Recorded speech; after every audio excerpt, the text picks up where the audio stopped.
So I think that in the next 5 to 10 years, we will have actually a substantial portion of, may not portion, a substantial number of heavy duty trucks on the roads. And we'll actually be making headway on building out that infrastructure, right? We know it's necessary in the long term to decarbonize long haul trucking. Just economically, it must happen. Hello, everyone. Welcome back to another episode of Clean Techies, the podcast. This is episode 34, and today's conversation is with Corey Stoller, the Director of Engineering at Celadyne Technologies. They are a fuel cell startup that is still perfecting their research and their technology, but to this date, they've still achieved pretty interesting breakthroughs in what they're doing, and they're very confident in the growth and the continued development of their product.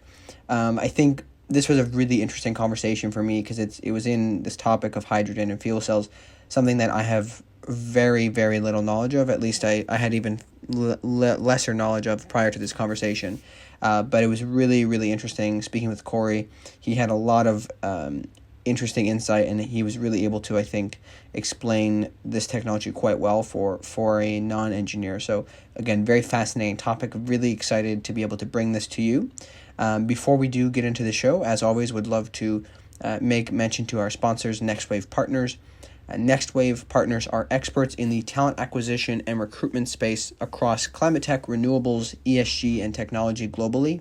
So if your team is growing or you personally are looking to make a career change, please consider reaching out to NextWave or one of their consultants directly. You can do this a couple different ways. You can go to their LinkedIn and reach out to one of the consultants in your kind of remit or area, or you can go find more information about them at next-wavepartners.com. Definitely feel free to reach out to them. I know they are also hiring internally, so feel free to reach out if recruitment is something of interest to you. So without any further delay, let's get right into the show. All right, here we go. Well, welcome to the podcast, Corey. How are you doing today? I'm not too bad. How are you doing today? I'm as fine as frog hair, as my dad used to say a lot growing up. So I'm excited for this show. I guess let's just get started with having you give us a bit of your background, kind of who you are and how you ended up here. Absolutely. And to lead off, thanks for having me. So a little bit about me. I got my PhD at the University of Texas under Delia Milliron. When I was at the University of Texas, I focused my research on electron physics in nanocrystal systems. So quite a bit of a far cry from proton exchange membranes. But actually during that time, I learned a lot about essentially moving charge through materials, as well as general inorganic chemistry, as well as material science. So that's paid a lot of dividends for me, actually, and kind of offers me a different voice in this ecosystem. So after leaving UT, I actually worked at Micron Technologies for about a year and a half. During that time, I really gained a lot of my product development skills, I would say. So I had a very strong fundamental science background. And then when I was at Micron, I kind of learned how you can create a 2-year plan for totally revolutionizing a product and actually bringing it to market, and all of the individual steps that might entail. So having come from Delia's group, the founder and CEO of Celadyne, Gary Ong, he also graduated out of Delia's group and we overlapped. So when he came upon funding, I reached out to him and said, hey, I want to do this with you. Let's make hydrogen happen. And so then I actually transitioned over to Celadyne. And what we do at Celadyne is actually develop new proton exchange membrane materials, as well as in the near future, we're working towards actually integrating those into standalone fuel cells. I think that more or less covers my background, so we can move on. Yeah, I guess I'm kind of curious, what was really the impetus to get you into being in the space of kind of focusing on solving some climate change issue? Sure. Yeah. So actually, when I was in my undergrad, I started to really become really aware, I guess, of the climate change issues that are ongoing, and kind of I guess I would say, I don't know if it's ignorance or naivety with which people at that point in time were really approaching these problems. So you'd hear a lot of people say, oh, the CO2 is a really big problem, or global temperatures are a really big problem, or ocean acidification, list goes on and on.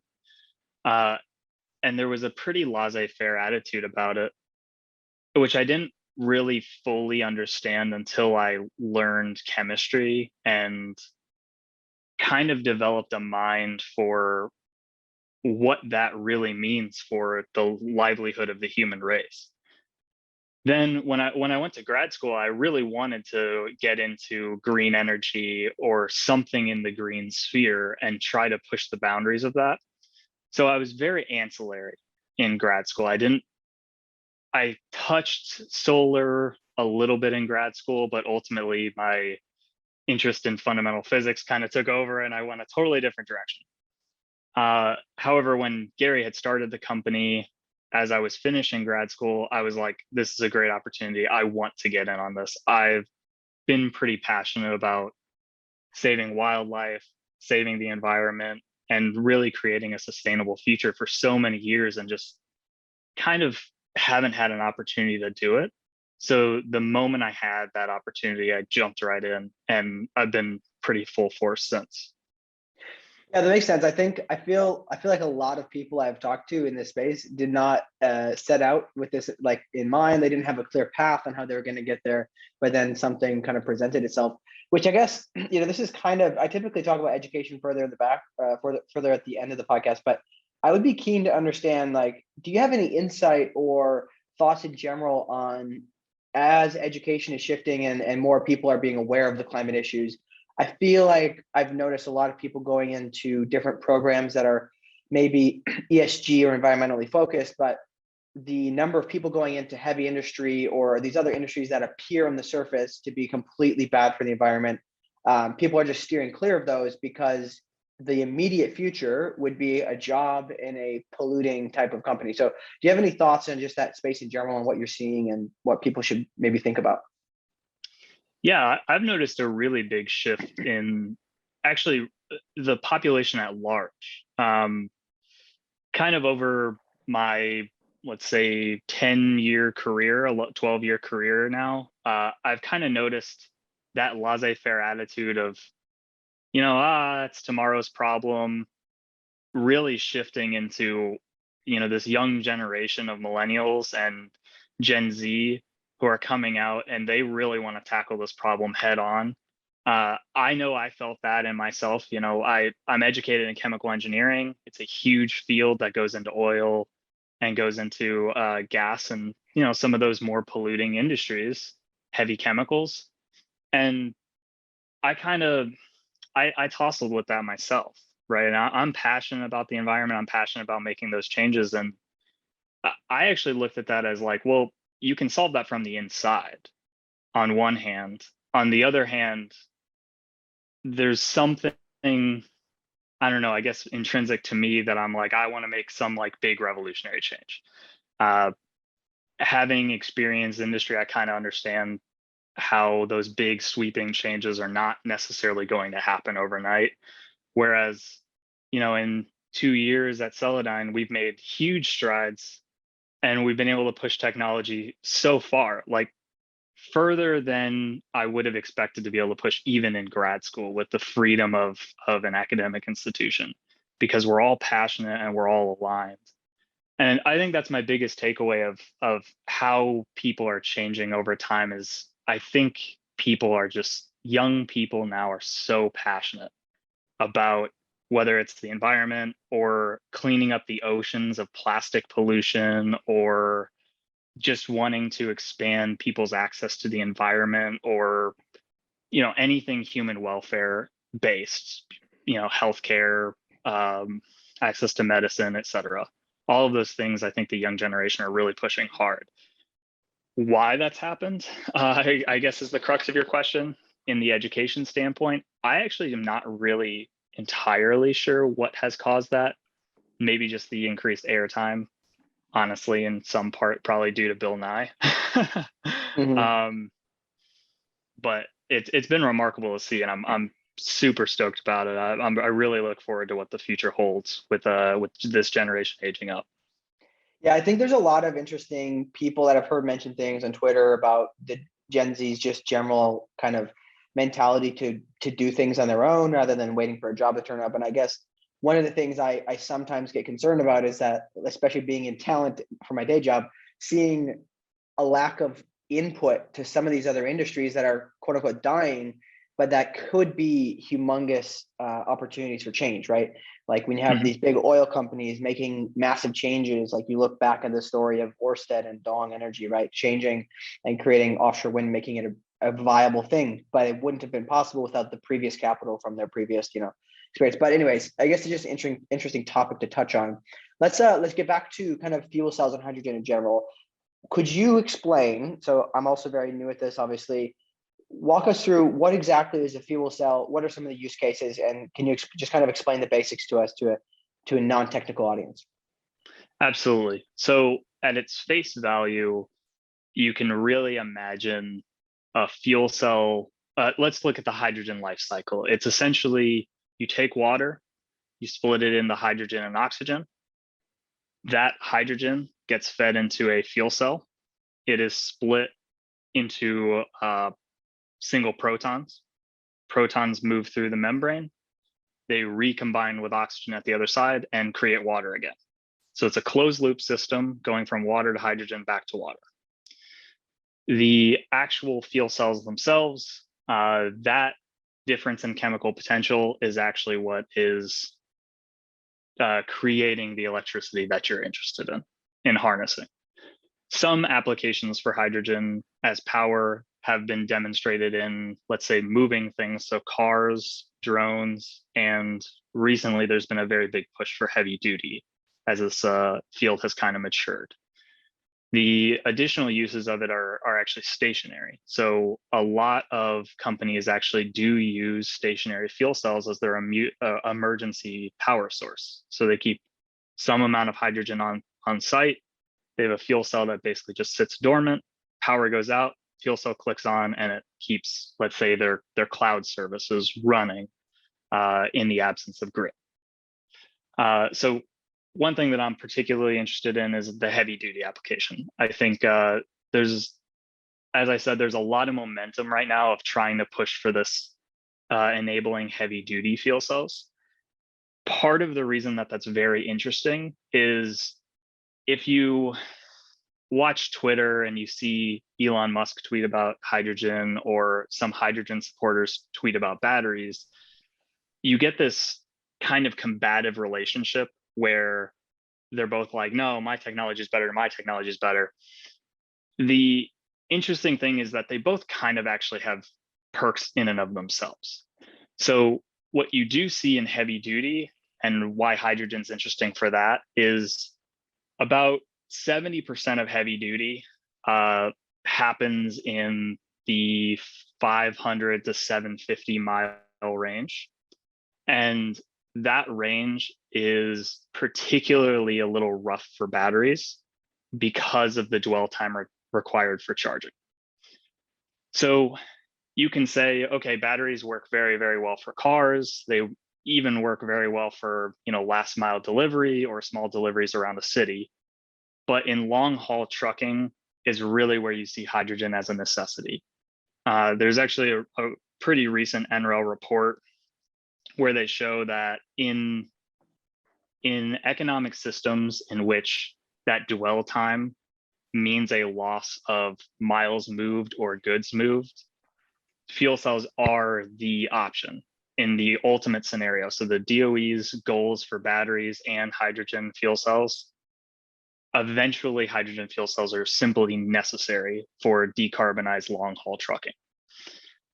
And a lot of that is by virtue of the fact that, well, part of the DOE's target and all of the hydrogen industry's target really is when you go to fuel up your truck, it takes as long as it would take you to fuel up with diesel. So it makes this really nice time parity between what people are used to and what they're moving to.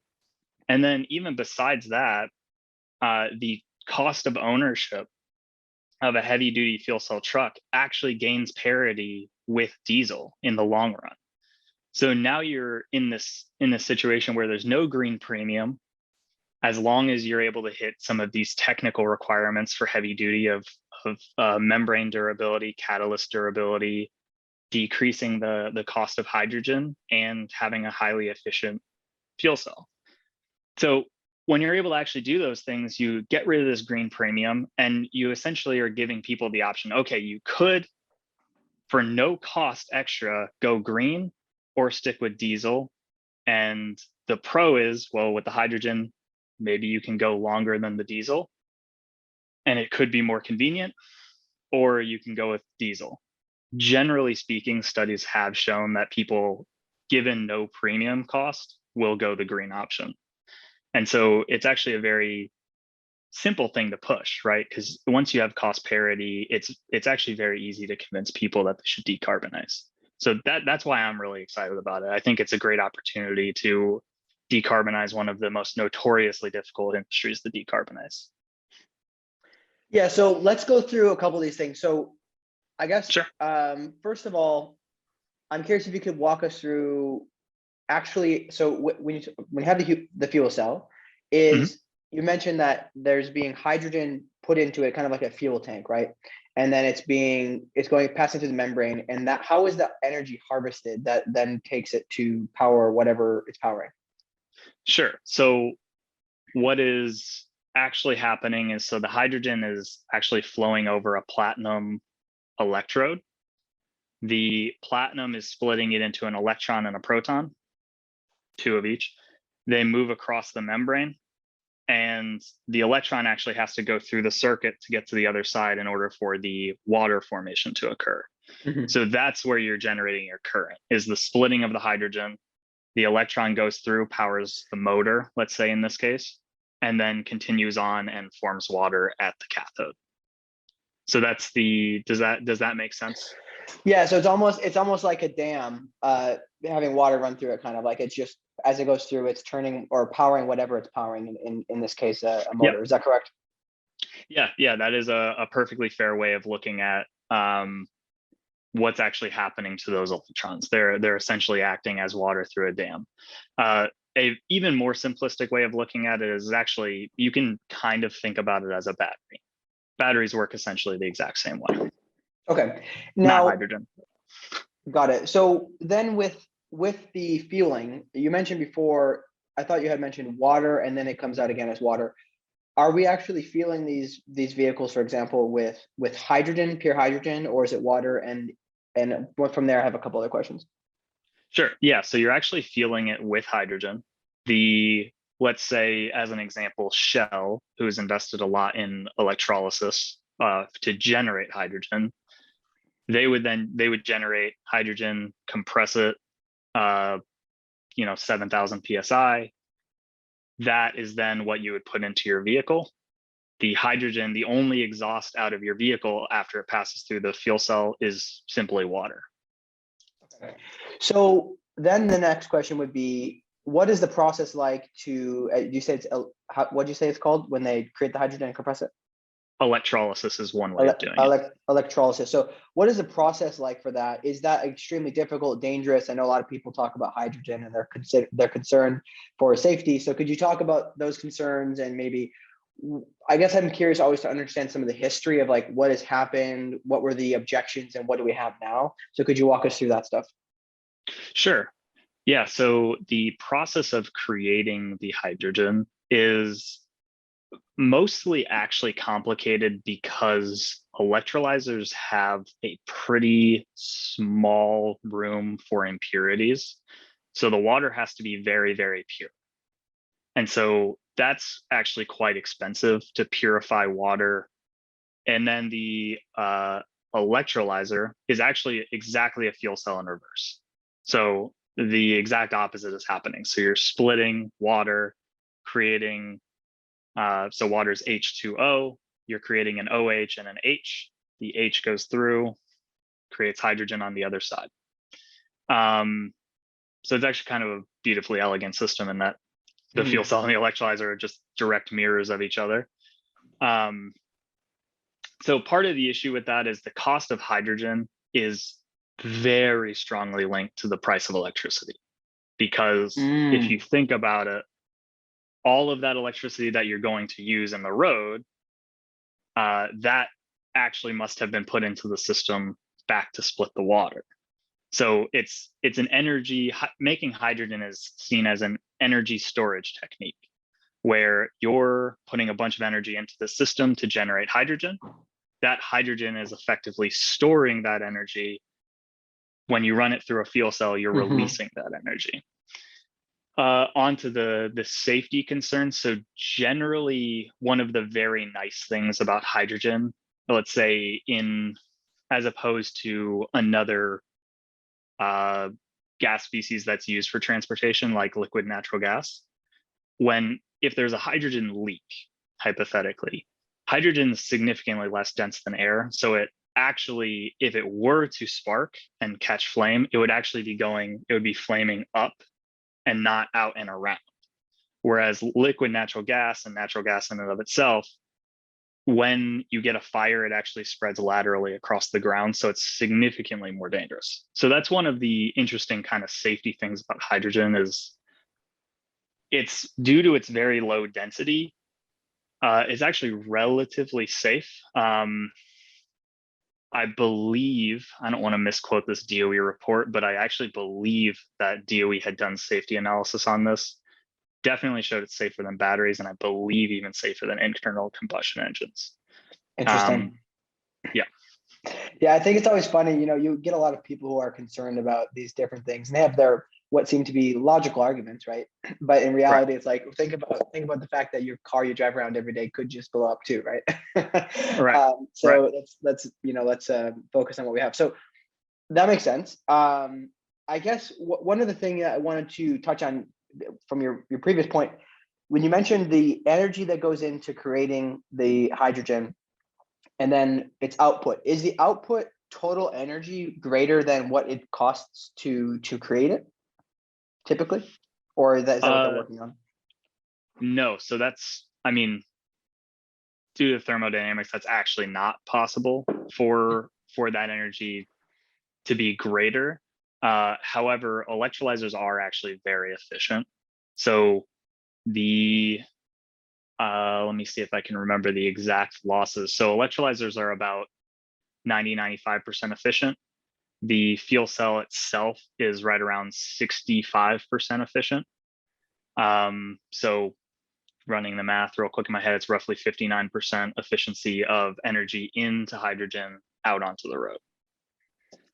Got it. Okay, that makes sense. So I think that pretty well covers those aspects. I guess maybe let's move on to, before we get into the specific technologies you guys are working on, let's move on next to, you talked about the infrastructure and why, when given the choice, most people would choose hydrogen. If that's the case, or the green option, why is hydrogen in heavy, hauling things not viable right now? Why is it not everywhere? What are some of the big challenges or things that need to be overcome? And you can go wild on this tangent everywhere you want. Sure. Yeah. So the biggest issue, I'll just start with that. So this is the one that I'm currently most interested in, is the durability of the membranes. So the conventional membrane currently on the market actually has a operation lifetime of about 4,000 to 5,000 hours. And the reason for that is actually it chemically deteriorates during operation. Mm-hmm. So what we're actually working on is we've been able to develop a system, an approach to this where we can drastically improve the durability of the membrane and therefore drastically improve the lifetime of fuel cells. So there's another interesting report that actually has come out in the last 2 years or so it's a PNAS paper where they survey 39 industry experts. So mixed from industry, government, and academics. They have a combined total of something 700 years of experience, something very large along those lines, where they actually thought that the commercially available membranes that would have a lifetime of just 8,000 hours wouldn't exist until as late as 2050. And that mirrors actually the DOE's targets. However, we actually believe that we'll be able to commercialize a membrane with 8,000 hours of durability by 2025. So we're really excited about the durability problem. Having that be the primary limiter, we actually think that we can make we can really help the industry and help enable hydrogen and heavy duty in just the next few years. Aside from that, and something else that we're also really interested in is improving the fuel efficiency of heavy duty fuel cells. So there's a myriad of ways to improve efficiency. The one that we're particularly interested in is bumping up the temperature of the fuel cell operation.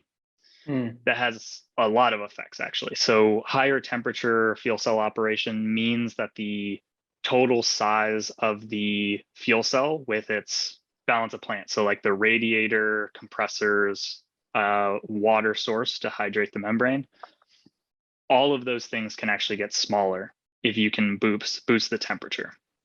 So that makes it more volumetrically efficient, and also the efficiency of the fuel cell converting hydrogen to energy is also higher.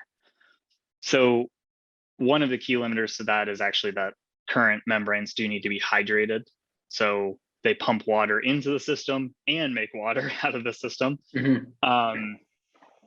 Some of our technology interests are actually making membranes that operate at less humidification and therefore can operate at higher temperatures because they won't dry out like the current commercial membranes will. So we think the combination of these two approaches is paramount to enabling heavy duty. And we really believe that we're in just a few years away from actually making these things commercially available. So is the fact that the membrane wears out, is that one of the hardest issues with getting cost parity? That is actually a very big issue. So one of the key assumptions in that NREL report was actually that the fuel cell, all of the engines, motors, and whatever power source they were using had to survive for 1 million miles. So for 1 million miles is actually roughly a little over 10,000 hour durability. And that's actually our target. So we want by 2025 to be able to enable that 1 million mile. And then the next hurdle is the efficiency. And the combination of those two things, assuming electrolysis also becomes cheaper, we may also go the way of electrolysis if that's not the case, but assuming electrolysis also becomes cheaper, that is what you need to achieve cost parity. So we think we can greatly accelerate this transition with these two simple advances. Yeah, that makes sense. I was curious about that too, because if renewables continue to penetrate the grid, I mean, it would make sense that electrolysis would become cheaper. Would there be a big issue with rolling out the infrastructure for fueling? Would that be a pretty tough thing to achieve? For fuel, yes, absolutely. So that is a big hurdle. So the interesting thing is actually there are companies currently working on this. So Navistar and GM actually are working together to create a heavy duty fuel cell truck. So a Class 8 truck that runs with a fuel cell.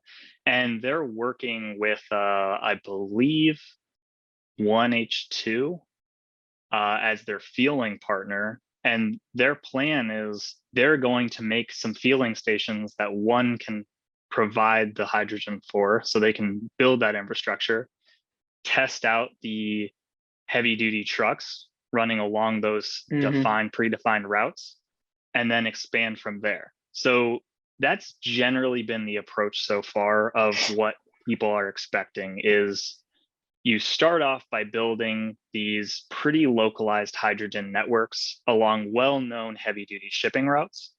And once you have that initial infrastructure in, you're 80% of the way to solving the problem, because you can just build off of that infrastructure to guarantee access to hydrogen for everyone. That's actually quite interesting because it's obviously quite different than the problem of EVs, right? Because you don't know where an EV is going to go, but yet you have kind of a standardized. It's almost like trains to some extent, right? You know, there's a defined line to some extent, and you can. That's quite interesting. Okay, so that doesn't seem like it would be nearly as hard as, for example, penetrating the entire EV charging market, for example. Yeah, it's I would say the challenges are different. So once Hmm. that infrastructure is in place, it certainly it has a clear roadmap. The difference is, I mean, very bluntly, that hydrogen stations are more expensive than EV stations just by virtue of you're storing Yeah. hydrogen. Getting hydrogen places is more expensive than just tapping into the grid. Hmm. However, that's actually, once you have that initial infrastructure out, it's actually no more expensive than essentially changing out the gasoline infrastructure into a hydrogen infrastructure with Hmm. some modifications. So it does become very, very cost competitive once you get through that initial hurdle of the bones. Hmm. Does it? I mean, does the DOE discuss whether this would be the better option for EVs as well? Um, I'm actually not sure. Interesting. I guess I'm always curious because I've had a lot of people I talk about Teslas to, and they're like, oh, once it's hydrogen, I'll get into it, but I'm not interested in Tesla. But anyways, okay, let's move on to, I want to learn a little bit more about what exactly is nanocoating. So could you kind of explain to us the process of how this works? Is it just like, where do you get the chemicals from? What are the baseline materials? Just kind of educate us a little bit on this and how you actually go through. I guess I just want to pair it with the idea of how you go through R&D on something like this, where you have an outcome in mind, but you obviously have to test hypotheses and like figure out when to trash things and when to keep going with it. So could you walk us through that process? Sure. So as you had stated, yeah. So the whole idea was based off of a nano ceramic polymer composite, um, where we had actually seen some anomalously high conductivities at very, very low hydration. So this was a really, really big deal. Um, we Most of our work has actually focused on essentially trying to understand the design parameters that actually go into that. Like what dictates the performance that we actually measure? Is it something about the surface chemistry of the inorganic material, or is it the inorganic material interacting with polymers? Um, Ultimately, the real thing that comes out is like the benefit of that nanocomposite approach as a whole is, yes, the conductivity, of course, but the second aspect to it is it blocks hydrogen very well. So I kind of glossed over this because I actually thought it was getting a little too in the weeds, but now it's pertinent to talk about. The chemical degradation that the current membrane goes through is actually a result of hydrogen not splitting, but going through the membrane to the cathode, and it forms hydrogen peroxide. Hydrogen peroxide eats the membrane away. So this nanocomposite approach actually is very, very good at blocking hydrogen. Um, Roughly about 10 times better than the current membrane material is. So that is actually what really allows us to extend the durability of the membranes, because we simply form less of the etching material or the deteriorating material on the cathode side. So that's a lot of the reason that it's really exciting, because we do get this performance parity to the current membrane in terms of conduction of protons, but on top of that, we form 10% of the deleterious chemical on the cathode side. So it creates this kind of idyllic future where you have high durability and matched electrical performance. And that's a really massive leap in the field, honestly. The incumbent material that's currently used was invented in, let's say, I believe the 60s. So it is old. It's old material. And the past 40 plus years, people have been trying to make something that even matches its performance.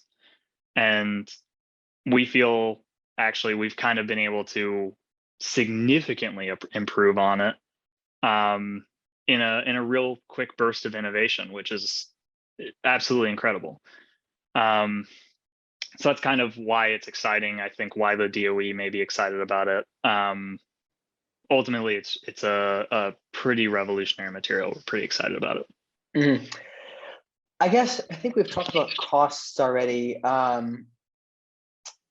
Maybe let's move on to a little bit of, I guess I'm curious, I know this might be a little bit too far in the future because you guys are focused on maybe a very specific aspect of the fuel cell, but I'm curious what role data and IoT kind of play currently in what you guys are doing and the technologies, maybe beyond what you guys are doing, but with companies who have fuel cells and manufacture them are doing, or at least if you're not implementing that into anything you do, is it something that kind of plays into your future idea of what the company will do, how we can track this data and actually continually improve from there? Because I know I've talked to some people who talked about the importance of all this lost data, right? That could be tracked and then just stored somewhere for public use that another entrepreneur might come by and fix something. Are there any kind of plays in data and IoT that you guys are looking at? So there are no current plays, although this is actually something very interesting to me.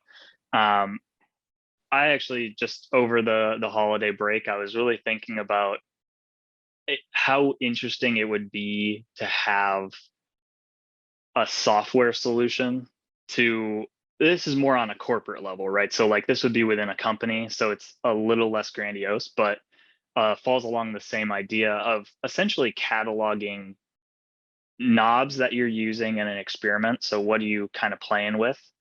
And what were the results, and actually keeping that cataloged in essentially a machine learning system where a lot of hypotheses that might get lost because I don't remember what I did 3 years ago, I can't really feed that information back in without an active effort. A lot of that information could just in the background get fed back in and not be lost to the sands of time. So it is actually a topic that I'm super interested in, and I think is at least on the small scale is a really interesting opportunity. We have not ventured down that route, Yeah. but I'm very interested in that for sure. That's a very interesting. I guess I never thought about it that way because it's essentially that innovation comes from observation of current things and how they can be improved. But like you said, if you're not observing it, or maybe you're observing it but not tracking it, you're going to lose it, right? And that's what I think a lot about. Just in our daily work lives, right? Like we could improve on the way we run our schedule, but if we don't take a step back to observe, it's a wasted opportunity. So that's interesting. I think we can move on from that, but I definitely think maybe somebody listening will be inspired and get started. Hopefully. Maybe could you talk a little bit? I don't know how involved you were with the process since you sounded like you joined a little bit afterwards, but what has been the process of funding and like what have investors been like? Are they really easy to reach? Are they skeptical? I'm just kind of curious to hear this from the portfolio company side, given that it seems as though there's a huge amount of money being flowing into climate tech. I'm just kind of curious what the experience has been. Yeah, so I can speak actually on both sides. So on the grant funding side, so we do actually have quite a number of grants through the DOE, the Air Force, and the National Science Foundation. That side it's very driven by innovation, right? So the things that from what we've seen is you need to have a compelling case of why your research is why it matters and why is it innovative. And if you can kind of tick those boxes in a compelling way, government grants are there, right? They are ultimately going to the people who can answer those questions the best. So I think for us, the hydrogen economy is a very compelling story just in and of itself. So in a lot of ways, there's some advantage to being in hydrogen because of that. The DOE has high expectations for hydrogen and fuel cell technologies, and it's also very commercializable products. If you say, hey, we can multiple the durability of current fuel cells, the market's clear, right? You can write a very clear market case on that. On the science side, is your approach novel? We do feel like we have a pretty novel approach. So that's more or less been our experience. We've been relatively successful on the grant side with that understanding. And generally what I've seen in clean tech is everybody is able to make those kind of cases, and then they're very successful in the grant funding side. On the investor side, it's actually kind of interesting. So hydrogen's gone through a little bit of a renaissance period, actually, where people are really interested in investing in hydrogen. It was even reflected in the US stock market, roughly a year ago from now.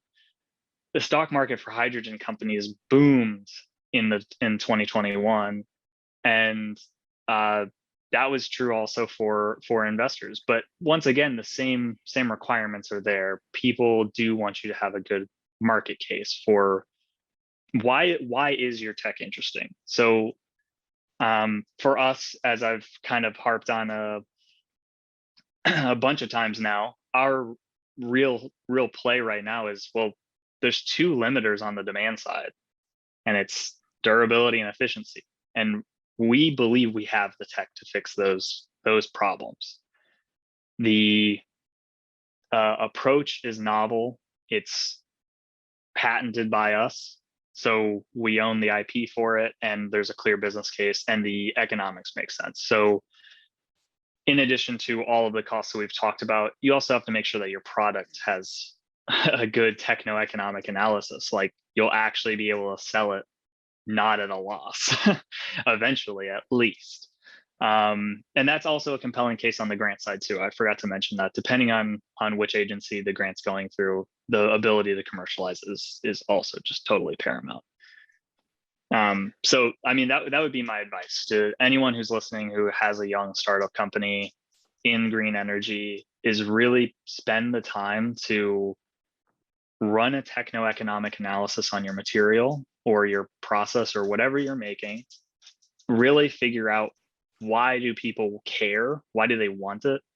And is your approach interesting and novel?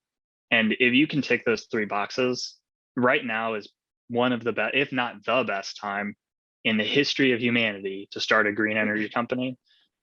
All you have to do is tick those boxes and believe in it and have it be scientifically founded. Yeah, I think that's quite interesting. I've noticed a lot of people out there who are extremely technically savvy and have all these ideas on how to fix things. Many are just, I guess, maybe not as familiar with the funding side. So I think that's helpful. Maybe just a couple things to wrap up here. Generally speaking, I'm always curious to know if, I know you're not going through a massive hiring spree right now or anything, but generally speaking, finding talent to work for you, how has that been? Do you feel that the universities in general are doing quite a good job of kind of preparing for this next wave of jobs? I always look at all these new industries, and it's like, 5 years ago, even probably 2 years ago, most people coming out of high school did not think or even know about these things. Therefore, they did not decide on 4 years to spend of their life, maybe 4 to 8, to go and then get educated to go work in that field. So what do you see happening there? Are there any things that you kind of would be on the lookout for? Sure. So I will make a minor correction. We are hiring. Oh, yeah. We're actually doing a very large expansion of our team, so conveniently timed. But finding talent, actually, it's kind of interesting. I think in some way we're almost spoiled by riches, where I'll get so many applicants that have these degrees in something green energy related. Maybe they're in environmental science or even civil engineering, chemical engineering, and they have an environmental focus. And it's kind of overwhelming in some ways, because it's like there's so many qualified people, and how do you decipher between them? So it's that part has been a very interesting experience. We, by virtue of the intersection of sciences that we work in with this nanocomposite approach, kind of actually our biggest struggle has been that science very rarely actually mixes. The inorganic knowledge and the polymer knowledge kind of live in bubbles from each other. So that's actually been the most interesting kind of thing that I've noticed is you get good polymer people, you get good inorganic people, and it's very rare that they actually come together, which in some ways also probably explains why this technology has gone unnoticed, because there's not a lot of opportunity given that there's not a ton of crosstalk. But so that's been my main takeaway from the experience of hiring is there's a huge amount of people, particularly at the entry level, that do have education in, I would say, general environmental knowledge and some general knowledge about fuel cells. Digging into the nitty gritty, very specific to us. We live at a weird intersection, so it's probably not representative of most green energy companies. But yeah, it's a pretty interesting time for that. No, I think that is an interesting point, because you probably, I mean, I can't think of any specific off the top of my head, but I'm sure there's many industries that have gone through this kind of intersection, right? They are creating an intersection of industries, right? And you might have to find two really qualified people in each side and have them figure it out together and then create the new, I guess, the new discipline, for example. Right. So that's interesting. Do you guys do a lot of work with the universities and kind of talking to students and everything? I'm always curious to hear what the companies at the ground level innovating these things are doing. So we do work still with University of Texas quite a bit. So we worked with Delia's group as well as Benny Freeman at UT. As far as actual outreach to the students, honestly, I have not really taken part in that terribly strongly. It's something that I am very interested in. I'm very passionate about. I mean, particularly, not to kind of silo myself, but particularly on the grad student side, because I think on the undergraduate side, there's so many programs to get people excited. Now there's like a Sierra Club or whatever kind of environmental club at every university, and you'll find it everywhere, and it's pretty popular amongst undergrads, as well as the education just generally has a pretty nice environmental focus. So you're kind of creating that passion amongst them. I do see the grad student education being a little bit like they're the forgotten people in some way, where they struggle with a lot of things. The universities generally don't have a huge incentive to do the types of things that they do with undergrads of like student life, because, well, grad students generally select their grad school for research, not for student life. And so I am actually that is something that I'm really passionate about on the education side, is really outreaching towards those grad students, showing them what kind of things they can do, where they can take their education and actually utilize it to either help the future or advance an industry, or really just find their passion. Because I mean, I know what that experience is like, and it can be very isolating. You're like, I don't know what I want to do with my life. All I do is this one research, and nobody's really there telling you like, hey, there's all this other stuff you can be doing, and all of these interesting things that are just so closely related to what you're currently doing. And I think that that's a really underserved group of people that I'm very interested in trying to help. That does make a lot of sense. I mean, if you think about how innovation happens, right? The whole idea behind it is really that you have to go into something that's either an intersection or hasn't really been thought of, right? It's not something that stems from minor incremental, changes. It's something that's kind of a leap and a bound. So that is interesting. I think that's an interesting topic. So maybe, I guess, just to close things off, I would be keen to hear your final thoughts in general on the macro. Where do you think in 5 to 10 years that maybe the work you are doing specifically, but more broadly as well, just the hydrogen space in general will be, and kind of in the ideal world, what could it look like? Yeah, so I think that in the next 5 to 10 years, we will have actually a substantial a substantial number of heavy duty trucks on the roads, and we'll actually be making headway on building out that infrastructure, right? We know it's necessary in the long term to decarbonize long haul trucking. Just economically, it must happen. So I think we're actually going to see a steady march of progress towards that. And that's going to be reflected in the roughly 4 to 6 current big players in vehicle markets actually moving towards heavy duty fuel cell vehicles. And so my anticipation is, let's say 5 years from now, those are actually going to be road ready. They will actually be on the road testing. And maybe another 5 years from then, it will be expanded networks of that testing. And on a slightly more granular level with the fuel cells themselves, I believe in 10 years, we will actually be able to get to the point where that 1 million mile fuel cell becomes a reality and a true expectation of what, if you're going to bring a fuel cell on the market, it must tick this box. It will become a requirement, much in the way that, as we move from hybrid to full on battery vehicles, it was the 250 miles. If you don't have 250 miles, nobody's interested in your car. I think the fuel cell is going to be, if you can't go 1 million miles, nobody's interested in your truck. Mm-hmm. I think that's the long vision play of where heavy duty is moving.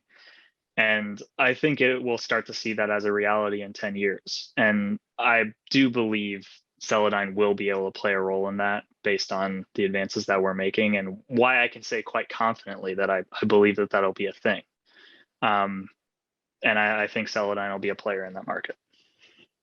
Very good. Well, it's an exciting time. I always love when things are changing. I know not everybody has the same tolerance for change, but I love it. I love new things. It's, growing up, I always thought about, oh, it'd be so interesting to grow up, 100 years ago when there's all these innovations happening. But then I started to realize there's always innovations happening. You just got to look in front of you. So very good. Well, thank you so much for coming on today, Corey. I really appreciate it. This has been extremely educational for me and hopefully for everybody listening. And we'll have you on again in the future as you guys continue to improve the technology. Awesome. Thank you very much. Really appreciate your time again. And thanks for having me on. Yeah, absolutely. It's my pleasure.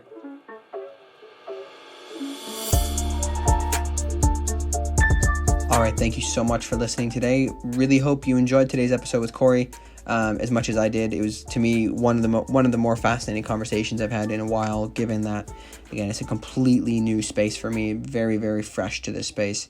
And Corey essentially introduced me to it. So I hope you enjoyed it. If you are listening on Apple Podcasts, we always appreciate a rating. And if this is your first time here and you'd like to be made aware of more podcasts in the future, please do subscribe and turn on notifications so you can kind of follow along.